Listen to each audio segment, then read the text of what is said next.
Anda telah mengunduh podcast yang dipaparkan oleh Pendeta Dr. Erastus Sabdono ini dari truth.id/voice. Selamat mendengarkan podcast ini.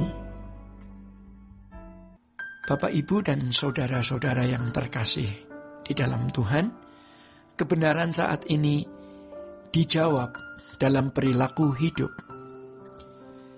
Saudara-saudara, kehidupan berat yang dijalani hari ini tidak menjadi berat ya, kalau kita melihat pengharapan yang akan datang. Namun sebaliknya, ketika kita memandang cerahnya masa depan di bumi, maka kita tidak bisa menatap indahnya kerajaan surga. Oleh karenanya, seberat apapun masalah hidup kita, itu menjadi kecil ya, kalau kita betul-betul mengarahkan diri kepada kehidupan yang akan datang dan berusaha untuk hidup berkenan kepada Tuhan sebagai persiapan untuk menghadapi takhta pengadilan Kristus. Saudara-saudara, hal ini kita lakukan supaya gairah kita menjadi bernilai ya, seiring dengan potensi makhluk kekal yang disebut manusia. Jangan seperti gairah yang ada pada hewan ya, yang hanya demi bertahan hidup mereka mencabik-cabik binatang lain yang lebih lemah. Hewan tidak mengerti kekekalan ya, tiada harapan kekekalan. Gairahnya tidak bernilai. Maka kalau gairah kita hanya pada rumah bagus, mobil, kedudukan, dan kekuasaan, kita tidak lebih baik daripada hewan ya.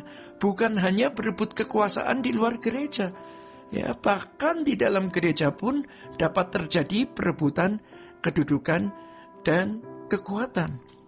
Saudara-saudara, banyak orang Kristen merasa bahwa yang penting tidak jahat, tetapi rajin ke gereja, apalagi menjadi aktivis cukup ya. Padahal menjadi Kristen itu harus sempurna seperti Bapa, serupa dengan Kristus. Ini sepadan dengan kemuliaan yang kita akan peroleh bersama-sama dengan Tuhan Yesus. Maka kalau seseorang menunda apa yang harus dilakukan sekarang, dalam kurun waktu tertentu, ia bisa jadi membatalkan ya. Saudara-saudara, kalaupun kita mau melakukannya, belum tentu kesempatan itu ada. Kuasa gelap itu menipu dengan pemikiran bahwa sekarang ini ya, selama masih di dunia dan belum menghadap tahta pengadilan Allah, kita itu tidak akan bisa mengerti kita nanti masuk surga atau masuk neraka. Jadi cukup diyakini saja ya. Kalau seseorang sudah mulai berpikir begitu, yang penting hanya diyakini, maka pasti tidak ada usaha yang maksimal. Sebagaimana seseorang atlet yang dilatih untuk ikut lomba olimpiade, dia harus berlatih sekian lama ya.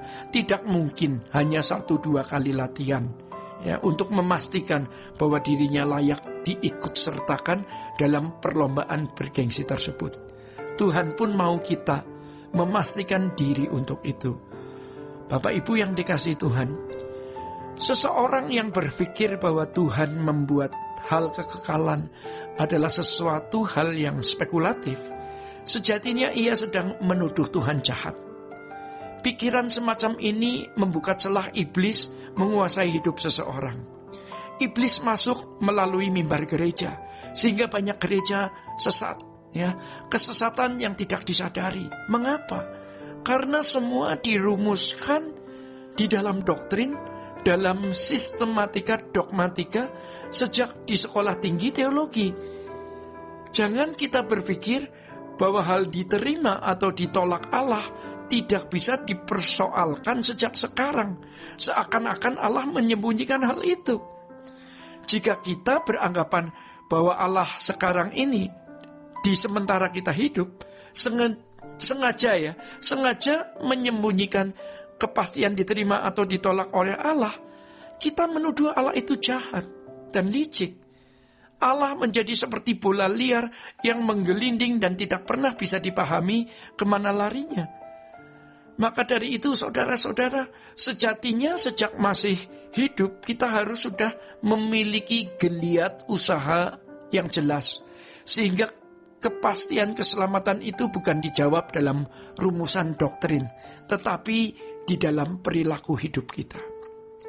Itulah sebabnya Tuhan menghendaki agar kita itu menguji diri. Ya, kita harus berani menguji diri. Kita diajarkan untuk memohon pada Tuhan, membuka pikiran dan menguji diri untuk mengetahui apakah jalan kita serong. Hal ini terdapat di dalam Mazmur 139, terdapat juga di dalam 2 Korintus 13, serta di dalam Efesus 5 ayat 10. Saudara-saudara, untuk dapat kepastian kita diterima atau tidak di kerajaannya, kita harus menggunakan ukuran keberkenanan di hadapan Bapa. Ukuran keberkenanan tersebut kita peroleh ketika kita melakukan kehendak-Nya. Masalah utamanya sekarang adalah bagaimana kita tahu kalau itu kehendak-Nya. Ya, mulailah dari melakukan apa yang kita pandang baik. Yang kita pandang tidak baik, jangan dilakukan. Ya, seperti mencuri atau tidak menghormati orang tua, membunuh, berzina, menyakiti orang. Itu pasti salah, bukan? Jangan dilakukan. Ya, dimulai dari hal sederhana tersebut, tetapi harus didasari oleh kesetiaan dan kerelaan melakukan apapun yang Allah kehendaki. Kalau dari hal-hal yang kelihatan saja kita tidak setia, bagaimana dengan hal-hal batiniah? Maka hal dasar dahulu harus perlu digarap, yang nanti akan berkembang, ya, bahwa ternyata membunuh itu bukan hanya menghabisi nyawa orang, melainkan membenci pun sudah membunuh. Saudara-saudara, ketika kita sampai pada kesadaran ini, Roh Kudus mulai memimpin. Kejujuran, ketulusan kita pun mulai berkembang, sampai kita mulai tidak tertarik dengan keindahan dunia. Itu adalah ciri kita diterima, ya. Sebaliknya, kalau kita masih tertarik dengan keindahan dunia, masih ditopang oleh perkara-perkara dunia, tidak mungkin kita bisa diterima oleh Allah. Waktu menghadapi kematian, baru kita tahu bahwa semua itu tidak menyelamatkan. Ada rongga kosong, yang tetap kosong, yang mestinya diisi Tuhan, tapi pada waktu hidup ditutupi oleh berbagai kesenangan sampai kita tidak punya kehausan yang kudus. Ini sungguh mengerikan, ya. Bapak, Ibu, dan saudara-saudara, demikian kebenaran saat ini. Tuhan Yesus memberkati. Sola Gracia. Untuk berlangganan renungan harian dalam bentuk cetak, silakan hubungi Truth Literatur di nomor telepon 0878 7870 7000. Untuk mendapatkan CD khotbah, MP3 renungan Truth, dan CD album lagu produksi Sola Gracia, Anda dapat menghubungi di hari dan jam kerja di nomor telepon 021 638 60953. Tuhan Yesus memberkati.